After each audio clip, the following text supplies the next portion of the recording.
우리가 예수님을 믿다 보면 어려운 일이 생기기도 합니다. 하던 일이 잘 안 되기도 하고 또 몸이 아프기도 하죠. 예수님을 잘 믿으려고 교회 일을 열심히 했는데 오히려 욕을 먹는 경우도 있고 또 일을 하면서 마음에 시험이 드는 경우도 있습니다. 예수님을 믿는데도 불구하고 사업에 실패하기도 하고 시험에 떨어지기도 합니다. 예수님을 믿었는데 순교하시는 분도 있죠. 복음을 전하다가 목숨을 잃는 분들이 있습니다. 예수님을 잘 믿었는데 장수하시는 게 아니라 일찍 돌아가시는 분도 있습니다. 그럴 때에 우리의 반응이 두 가지로 나타날 수가 있습니다. 오늘 말씀 5절에 보면 내 아들아 주의 징계하심을 경히 여기지 말며 그에게 꾸지람을 받을 때에 낙심하지 말라. 징계하심과 꾸지람은 같은 의미입니다. 그래서 하나님의 징계와 또는 꾸지람이 있을 때에 두 가지의 반응이 나타나게 되는데 하나는 그 징계하심을 경히 여기는 것입니다. 다시 말하면 대수롭지 않게 생각하는 것이죠. 주님의 징계가 별로 자기에게 와닿지 않는 겁니다. 무감각하게 여기는 것이죠. 예수님을 잘 안 믿는 사람들, 또 믿음이 아주 약한 사람들, 그런 사람들은 어떤 자기에게 일어나는 일을 그냥 운으로 여기기가 쉽습니다. 재수가 없어서 그렇지. 사람이 사는 것이 다 그렇지. 하나님의 손길이라고 생각하지 않고 하나님의 뜻이라고 생각하지 않고 그냥 그것을 대수롭지 않게 여기면서 넘겨버리는 사람이 있습니다. 주의 징계하심을 경히 여기는 것이죠. 하나님의 뜻이라고 생각한다면 우리가 그 하나님의 뜻에 대해서 우리가 뭔가 반응이 있어야 되잖아요. 예를 들어서 몸이 갑자기 아팠다면 더 건강을 챙겨서 하나님께서 우리에게 거룩한 성전으로서 우리들의 몸을 잘 관리하라고 말하시는 거구나. 그러면 이전보다 생활 습관을 바꾸든지 해서 자신의 건강을 더 챙기고 하나님을 위해서 일하도록 준비해 나가는 것이 필요할 수 있고요. 우리가 어떤 선택을 했는데 좋은 결과가 나타나지 않았다면 내가 선택을 잘못했구나. 그러면 선택을 잘못한 데에 대한 원인을 찾아내고 더 기도하고 더 하나님의 말씀에 집중해서 다음에는 더 좋은 선택을 할 수 있도록 우리들의 삶의 방향을 바꾸어 나가는 것이 필요한 것이죠. 하나님의 징계, 그러니까 하나님께서 행하신 일에 대해서 우리가 좀 더 중요하게 여기고 그것을 받아들이면서 우리들의 삶을 바꾸어 나가는 태도가 필요한 것입니다. 그냥 그것을 경히 대수롭지 않게 여겨버리면 되지 않는다라고 하는 것이죠. 또 다른 반응은 어떤 반응이 있느냐 하면 낙심하는 겁니다. 예수님을 잘 믿었는데 별 수 없네. 예수님을 믿어도 잘 안 되네. 그러면 굳이 예수님 믿을 필요가 뭐 있냐. 예수님 안 믿겠다. 교회 나오지 않거나 신앙을 포기해버리는 경우가 있을 수가 있죠. 그런데 오늘 말씀은 우리들에게 주의 징계하심에 대해서 경히 여겨서도 안 되고 그것 때문에 낙심해서도 안 된다라고 말씀합니다. 예수 믿는 자에게 일어나는 고통이 어떻게 보면 당연한 것이다 라고 말씀하고 있습니다.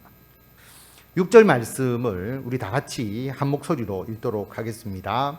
주께서 그 사랑하시는 자를 징계하시고 그가 받아들이시는 아들마다 채찍질 하심이라 하였으니 뭐라고 말씀하시느냐 하면 사랑하는 자를 징계하신다.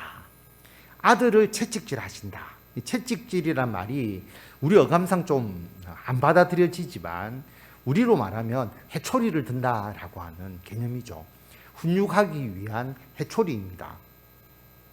그런데 아들을 채찍질하고 사랑하는 자를 징계하신다. 다시 말하면 친자녀가 아니라면 우리가 그 친자녀가 아닌 사람을 채찍질하거나 또 경책할 수가 있겠습니까? 못하죠. 어떤 죄에 대한 징계, 잘못했기 때문에 그것을 바로잡아주고 싶은데 또는 꼭 죄가 없다 할지라도 일을 함에 있어서 그 일을 가르치고 싶잖아요. 그러면 일이 서툴거나 부족한 부분에 대해서 지적해주고 어떤 때는 좀 강하게 연단하면서 꾸지람도 하면서 더 잘하도록 그렇게 하는 거죠. 그러니까 선수들을 코치하는 감독이나 코치가 선수들이 실수하거나 선수들이 더 잘할 수 있는데 잘 못하는 부분을 그냥 내버려 두는 게 아니라 어떤 때는 아주 심하게 호통치죠. 너 똑바로 안 하느냐? 너 이렇게 해야지. 그렇게 이야기를 하잖아요. 죄가 아니잖아요. 그러나 부족한 부분들 또 실수하거나 잘못하는 부분에 대해서 벌칙을 주거나 더 강한 훈련을 통해서 바로잡아 나가는 것이 필요한 것이죠. 이 모두가 여기서의 징계의 의미를 가지고 있습니다. 꼭 죄에 대해서만이 아니라 연단의 의미가 여기에 포함이 되어 있는 것이죠. 그런데 그 대상자를 사랑하기 때문에, 그리고 그 대상자가 정말 자기의 가족이고 자기의 아들이기 때문에 그런 부분에 대해서 징계하고 채찍질할 수가 있는 것이죠. 하나님도 마찬가지라고 하는 겁니다. 하나님께 어떤 사람에게 징계를 주신다면 결국 그 징계의 이유는 내가 너를 사랑한다, 그리고 너는 내 아들이다 라고 하는 것을 나타내는 것이다 라고 말씀합니다. 그래서 너희가 참음은 징계를 받기 위함이라 하나님이 아들과 같이 너희를 대우하시나니 어찌 아버지가 징계하지 않는 아들이 있으리요. 징계는 다 받는 것이거늘 너희에게 없으면, 너희에게 징계가 없다면 사생자요 친아들이 아니다. 여러분, 징계를 받게 되는데 죄에 대한 징계뿐만 아니라고 말씀을 드렸습니다. 우리가 죄를 지어서 하나님의 벌을 받는다는 것이 아니라 하나님께서 우리가 맡은 일을 더 잘할 수 있도록 어떤 때는 하나님께서 강하게 연단하실 때가 있는데, 그것을 통틀어서 징계라고 말한다면 그 징계를 받을 때 우리가 그것을 참아내어야 한다라고 하는 겁니다. 여기서의 사생자라고 하는 것은 법률적으로 부부가 아닌 남녀 사이에서 태어난 아이인데, 그 아이에 대해서는 아버지가 그렇게 크게 간섭하지 않았다라고 하는 거죠. 왜냐하면 사생자는 유업을 받지 못하기 때문입니다. 아버지의 유업을 받고 대를 이어가는 의미에서 역할을 하는 사람이 아니기 때문에 아버지가 유업에 대한 아주 강한 훈육을 하지도 않고 그 삶을 그냥 원하는 대로 놔둔다라고 하는 것이죠. 그러나 아들은 자신의 유업을 이어받아야 할 사람이기 때문에 철저하게 그것을 잘 할 수 있도록 더 강하게 훈육하고 더 교육하게 된다라고 하는 것입니다. 그 당시의 문화가 그렇게 했다라고 하는 것이죠. 그래서 하나님께서 우리들에게 어떤 고통을 주시고 어려움을 주시는 것은 우리를 사랑하시기 때문에, 그리고 아들처럼 대우하시기 때문이었다라고 분명하게 말씀하고 있습니다. 예전에 저희 교회 집사님 한 분 정관으로 이사 가셔서 지금은 나오시지 않는데 연세가 드신 부부가 우리 교회에 나왔었죠. 그런데 그분이 사업하시는 분이었는데 자기 아들에게 사업을 물려줬는데 그분이 말씀하시기를 기초부터 철저하게 아주 엄격하게 아들을 교육시켰다라고 합니다. 아들이 그때 참 힘들어했대요. 왜냐하면 아버지가 너무 엄하게 자신에게 사업을 가르쳐 주니까. 그런데 나중에 사업을 이어받아서 해보니까 아버지가 왜 그때 이렇게 엄하게 이런 부분을 가르쳐 주셨는가 라는 것을 이해하게 되었다라고 하는 거죠. 그러면서 아버지에게 감사했다라고 하는 이야기를 성경공부할 때 나눈 기억이 있습니다. 하나님께서 우리를 아들로 취급하신다는 것은 우리에게 유업을 주시는 거잖아요. 하나님께서 우리에게 사명을 주시고 어떤 일을 행할 수 있도록 우리를 이끌어 주시는데 그냥 우리가 그 일을 대충 하게 만들고 싶지 않기 때문에 하나님이 어떤 경우에는 고통을 통해서라도 우리를 연단하시고 우리가 그 사명을 감당하도록 이끌어 주신다라고 하는 겁니다. 그래서 우리에게 일어나는 어떤 고통에 대해서 하나님 왜 나에게 이 고통을 주십니까? 라고 말하기 이전에 나를 사용하시기 위한 하나님의 사랑이 여기 있구나. 이것을 우리가 발견하고 그 고통을 이겨내고 그 고통을 통해서 오히려 하나님의 영광을 나타낼 수 있는 우리가 되어야 한다라고 하는 것입니다. 여러분, 아버지가 사랑하는 마음에서 아들을 훈육하는 경우가 있잖아요. 물론 우리 경상도는 사랑이 좀 표현되기보다는 속마음은 아버지가 자녀를 사랑하는지 잘 모르겠지만 자녀의 입장에서 보면 좀 아버지가 사랑을 표현하기보다는 훈육이 앞서는, 겉으로 보면 그냥 훈육만 하는 그런 좀 스타일이 많잖아요. 우리 경상도 부모님들, 특히 아버님들이 그런 부분들이 많이 있죠. 그런데 아버지가 엄한 가정에서 자라난 자녀라 할지라도 당신은 내 아버지가 아닙니다, 그렇게 이야기하지 않죠.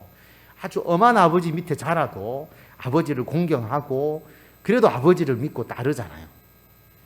그런데 아버지의 훈계라고 하는 것은 한계가 있지 않습니까? 9절에 보면 육신의 아버지가 우리를 징계하여도 공경하였거든. 그렇잖아요. 육신의 아버지가 우리를 훈육한다고 우리가 아버지와의 관계를 단절하는 것이 아니지 않습니까? 그런데 하나님이 우리를 훈육한다고 우리가 하나님께서 나를 힘들게 하시니까 내 하나님과의 관계를 끊겠습니다라고 말할 수 없는 거죠. 그렇게 해서는 안 되는 것이죠. 그리고 아버지가 아들을 훈육한다 해도 여러분 얼마 동안 훈육할 수 있겠습니까? 손자 손녀를 키우시는 우리 어르신들이 많이 계신데 아주 어릴 때 손자 손녀가 말을 좀 들을지 모르지만 조금만 크면 말 안 듣죠. 부모님 말씀도 잘 안 듣습니다. 아이들이 자기 고집대로 하려고 하잖아요. 육신의 부모나 육신의 할아버지 할머니는 훈육할 수 있는 기간이 한정되어 있습니다. 조금 지나면 훈육할 수가 없어요. 그리고 부모나 또는 우리 어르신들의 훈육 방법이 옳다라고 볼 수 없잖아요. 우리는 옛날의 관점에서 우리 어린아이들을 보니까 우리가 그들을 훈육하거나 너희들 이거 해라 하지 마라 하는 모든 것이 어떻게 보면 시대에 뒤떨어진 방법일 수가 있습니다. 자기들의 관점에서 보면 우리의 가르침이 틀렸을 수도 있습니다. 그래서 이 말씀처럼 10절에 보면 육신의 부모님은 잠시 동안 그리고 자기의 뜻대로 훈육을 했다라고 하는 겁니다. 그런데 하나님은 그렇지 않죠. 하나님은 모든 것을 아시는 분이기 때문에 하나님은 우리의 유익을 위해서 온전하게 훈육하시고 그리고 그 훈육을 통해서 결국은 하나님의 거룩함에 참여하도록 해주신다라고 하는 것입니다. 그게 하나님의 교육 방식이죠. 그러므로 우리는 이 하나님의 거룩함에 참여하기 위해서 하나님의 훈육이 나에게 유익이 된다는 확신을 가지고 하나님의 나라의 백성으로서 하나님께서 삼기 위해서 나를 이끌어 주신다는 그러한 믿음과 확신을 가지고 하나님의 훈육을 참고 이겨내고 그것을 잘 받아들일 필요가 있다는 것을 우리에게 말씀하고 있습니다. 물론 하나님의 훈육이 쉬운 게 아닐 수 있습니다. 우리가 경험을 할 때에 힘들 수 있는 것이죠. 여러분 살아오면서 인생에 있어서 어려운 것을 한번 경험하셨을 겁니다. 사람과의 관계에서 시험이 들 수도 있고요. 또 우리가 정말 애써서 수고했는데 실패하는 경우, 또 건강을 위해서 많이 노력했는데 몸에 질병이 생기는 경우, 어떤 분이 또 그 이야기를 하시더라고요. 코로나 안 걸리기 위해서 정말 조심했는데 코로나에 걸리고 나니까 굉장히 낙심이 되더라. 그런 분도 있거든요, 실제로 보면. 그리고 교회에서 열심히 섬기고 봉사했는데 좋은 열매를 거두지 못하는 경우들도 있을 수 있고요. 여러분의 삶의 고통이라고 생각한 것이 개인적으로 다 있을 겁니다. 그거 아무것도 아니야, 하나님의 훈육이니까 견뎌낼 수 있어. 누구도 그렇게 말하지 못합니다. 왜냐하면 개인적으로 그것은 굉장히 힘든 일일 수가 있거든요. 분명히 힘든 것이 사실입니다. 하나님께서 내가 너희들에게 주는 그 훈육, 그 징계가 가벼운 거야, 쉬운 거야, 그렇게 말씀하지 아니하십니다. 무릇 징계가 당시에는 즐거워 보이지 않고 슬퍼 보인다는 것을 분명히 알 수 있는 것이죠. 하나님에 대한 섭섭함이 가슴 깊숙한 곳에서 올라와서 하나님 어떻게 그럴 수 있습니까? 하나님 좀 잘되게 해주시면 되지 않습니까? 그렇게 이야기할 수 있잖아요. 그런 마음이 들 수밖에 없다라고 하는 겁니다. 여러분, 자기가 원하는 대로 일이 이루어지지 않을 때 여러분도 다 경험하셨을 거지 않습니까? 너무나 슬퍼 보이는 겁니다. 그런데 지나가서 그 연단을 거치고 난 이후에는 의와 평강의 열매를 맺게 된다라고 하나님께서 분명하게 말씀하십니다. 그 어려움이 우리들에 있어서 신앙을 한 단계 더 상승시키는 계기가 된다라고 하는 것이죠. 그것이 없는 사람과 그 어려움을 겪고 또 극복하고 또 하나님의 뜻을 깨달아가고 하는 과정을 점점 경험하면 경험할수록 그 삶 속에 그 신앙의 의와 평강이 넘쳐나게 된다는 것이죠. 그렇지 않겠습니까? 징계를 받고 연단을 받으면 더 의롭게 되겠죠. 잘못된 길에서 벗어날 것입니다. 하나님께서 잘못 행했을 때 하나님께서 책망하시면 그때는 마음이 아프고 섭섭할 때도 있고 그런 게 있지만 점점 의롭고 올바르게 나아가겠죠. 여러분, 우리 자녀를 키우는데 꾸중하지도 않고 하고 싶은 대로 그냥 너 마음대로 살아라고 어릴 때부터 그렇게 키운다면 여러분, 그 자녀가 사회에서 올바로 살아갈 수 있겠습니까? 절대로 살아갈 수 없죠. 부모의 훈육이 너무나 중요한 겁니다. 그래서 의로운 자로 성장하게 되는 것이죠. 그래서 의의 열매를 맺게 된다라고 말하고 있는 것이고요. 뿐만 아니라 처음에는 작은 고통만 와도 너무나 큰 충격을 받는 거예요. 그런데 우리가 그 연단을 하나님의 은혜로 극복하고 믿음으로 이겨나가면 이겨나갈수록 처음에는 작은 것에도 실망하고 작은 것에도 아파하고 낙심했는데 좀 지나다 보니까 그것쯤이야 다 이겨내는 겁니다. 더 큰 시험이 와도 이 정도야 다 이겨내는 거죠. 여러분, 코로나 백신과 같은 겁니다.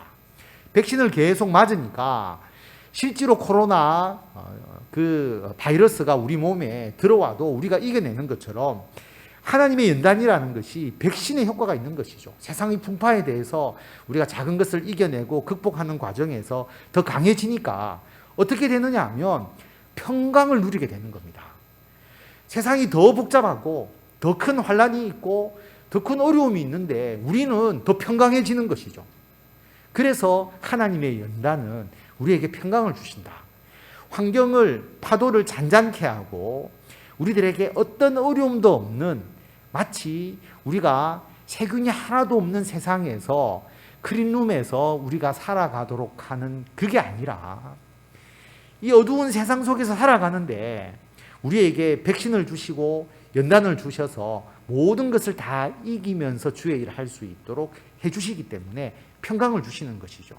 그래서 여러분, 우리에게 임하는 징계가 분명히 당시에는 슬퍼 보입니다. 힘듭니다. 아픕니다. 우리가 위로해 줘야 되죠. 성도들끼리 함께 기도하면서 극복할 수 있도록 해줘야 되는데 나중에 뒤돌아보면 하나님의 이 징계로서 우리가 연단을 받을 때 우리는 더 의로운 자로 거듭나게 됩니다. 성화되어 가게 되고요. 그리고 웬만한 어떤 환난과 어려움이 있어도 우리가 극복해 가면서 더 평강을 누리게 해주신다라고 하는 겁니다. 이러한 은혜가 우리들에게 분명히 있다는 것을 말씀하고 있습니다. 여러분의 삶 가운데서 지금 겪고 있는 어떤 어려움, 내가 하나님의 징계를 받고 있다. 징계가 죄로 인한 징계뿐만 아니라 하나님이 나를 연단하고 있다라고 생각하는 부분이 있다면 그게 무엇인지 한번 생각해 보시기 바랍니다. 사람과의 관계에서 문제가 생기는 경우들이 굉장히 많죠. 우리가 모든 게 인간관계로 엮여 있잖아요. 사업할 때도 사람 관계, 직장에서도 사람 관계, 친구 관계, 교우 관계 좀 다 얽혀 있는데 여기에서 문제가 생긴다면 주님의 그 용서, 베드로가 예수님께 형제가 내게 죄를 범하면 몇 번 용서해 줍니까? 라고 그렇게 물어봤잖아요. 그리고 베드로는 좀 많이 용서해 주는 숫자를 이야기했죠. 예수님 7번 정도 용서하면 됩니까? 예수님께서 7번뿐 아니라 7번을 70번까지 하라라고 그렇게 말씀하셨습니다. 딱 그만큼 용서하라고 하는 의미는 아니잖아요. 끝이 없이 계속 용서하라고 하는 의미잖아요. 예수님께서 십자가의 죽음으로 우리들을 구원하시고 우리들의 모든 죄를 용서해 주신 그 용서의 의미를 우리가 간직하게 되는 것이죠. 이게 단번에 되지 않습니다. 하나님의 연단을 통해서 예수 그리스도의 그 용서의 의미까지 우리가 나아가게 되는 것이고요. 근데 하는 일에 어려움이 겪는 경우, 잘 되면 좋은데 잘 안 되는 거예요. 사업도 잘 안 되고, 건강하면 좋은데 몸이 아프고, 그리스도인들은 코로나 전혀 안 걸렸으면 좋겠는데 코로나에 걸리고, 어떤 사람은 가볍게 지나가는데 어떤 사람은 너무 고통스럽게 지나가니까 왜 나는 이 코로나의 이 고통이 이렇게 심하느냐 이렇게 이야기할 수도 있고요. 예수 믿는 사람은 암도 안 걸리고 안 다치면 좋겠는데 다치기도 하고 암에 걸리기도 하고 어려움이 있다는 거죠.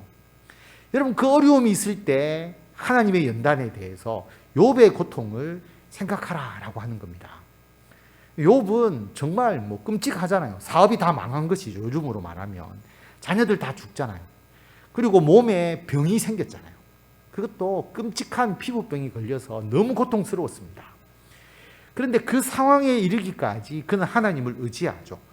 여러분, 그냥 아무 고통 없이 내 하나님 의지한다는 게 아니라, 제가 설교 때도 말씀드렸지만 욥기가 그렇게 긴 것은 하나님의 뜻을 찾아 나가기까지 욥과 그 친구들 간의 대화를 통해서 엄청난 고민이 있었던 겁니다.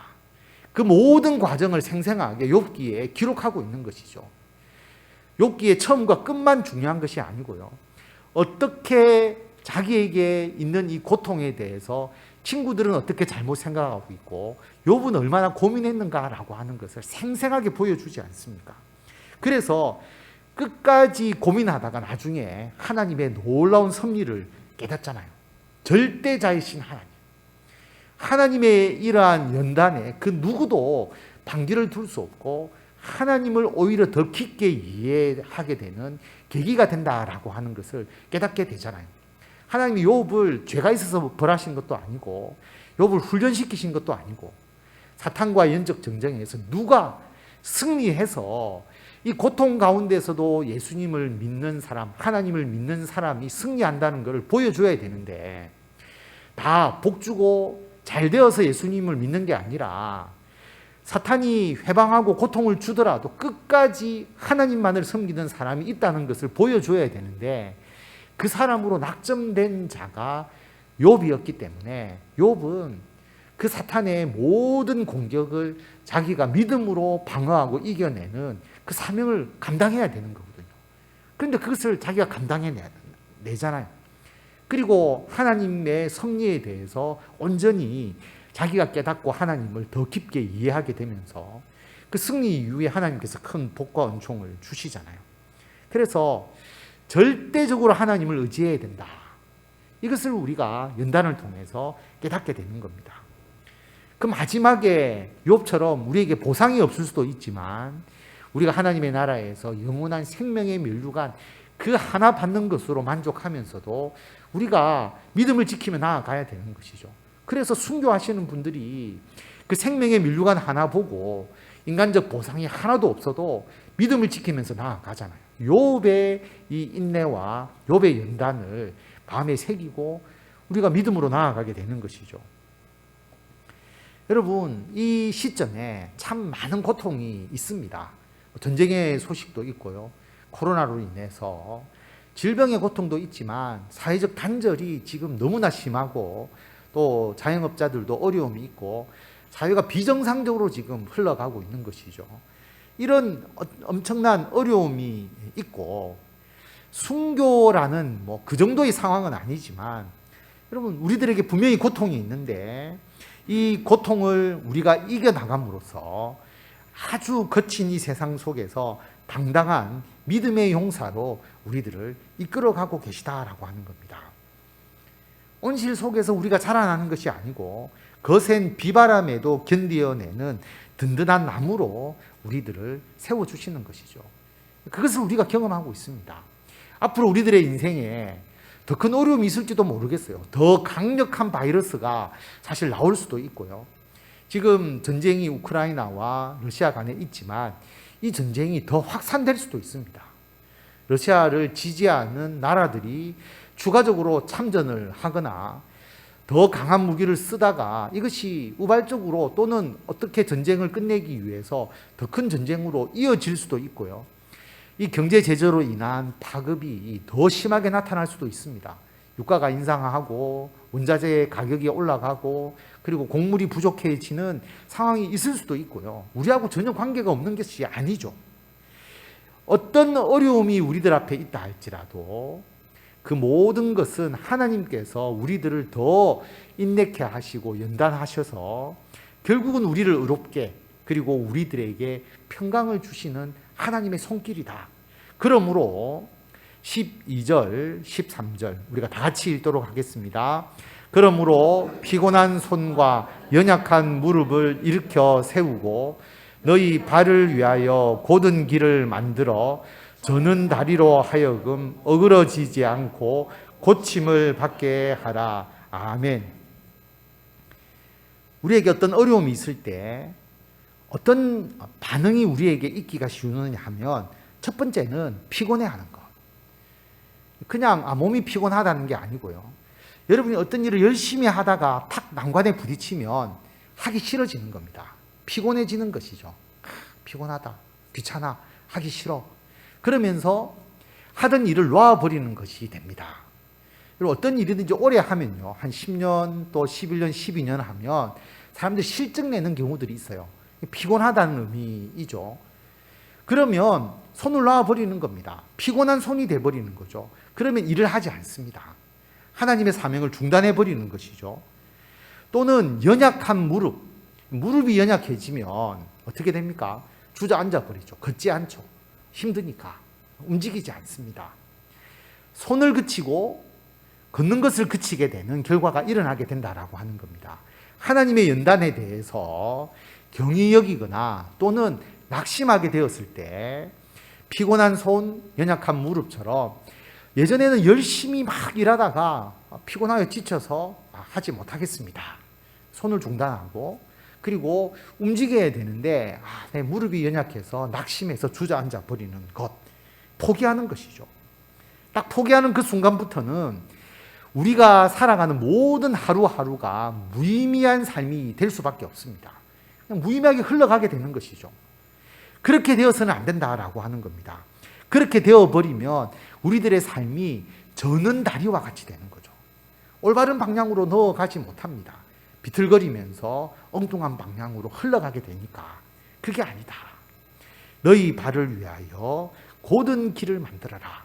하나님의 징계가 비록 지금은 너무나 슬프고 아프지만 하나님께서 우리를 의롭게 만드시고 우리들을 하나님의 거룩한 도구로 삼아서 우리들에게 평강을 주시고 하나님의 그 거룩함에 이르게 하기 위해서 하나님의 나라의 귀한 열매를 위해서 우리를 연단하시고 이끌어 주시는 것이라는 확신이 든다면 그 어려움을 극복해내고 우리에게 주어진 신앙의 경주를 방황하지 않고 끝까지 그 일을 감당해 나가야 한다라고 하는 겁니다. 도중에 어떤 어려움이 있더라도 하나님께서 우리를 징계하신 것이라면, 연단하신 것이라면, 우리가 하나님께서 사랑하셔서 아들처럼 대우해 주셔서 우리에게 유업을 주셔서 그 일이 잘 되도록 우리를 이끌어 주시는 것이라면 우리는 얼마든지 그 징계를 온전히 받아들이고 그 아픔을 극복하면서 하나님의 나라를 위하여 헌신할 수 있다. 하나님이 나를 정말 아들처럼 여겨주시구나 오히려 감사하면서 그 징계의 방향, 어디로 나를 인도하시는지를 더 기억하고 그 방향대로 나아가셔서 하나님께서 주시는 귀한 의와 평강의 열매를 받아 누리시는 저와 성도 여러분들이 다 되시기를 바랍니다.